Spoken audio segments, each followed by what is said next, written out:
যেহেতু গরমকাল পড়তে শুরু করে দিয়েছে সেহেতু বাজারে তরমুজ কিন্তু উঠে গেছে।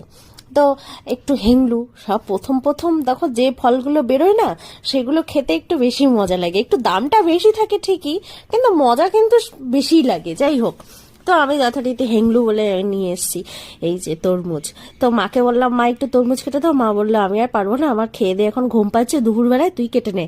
তো ঠিক আছে, যথারীতি কি করবো বলো। তো যথারীতি এই যে আমার টেকনিক দেখো, যদিও এটা আমার মাথা থেকে বেরিয়েছে, সব থেকে ইজি প্রসেস আমার কাছে মনে হয়। এই যে আমি কেটে নিলাম, চারিদিকে একদম কোনা করে কেটে নিলাম।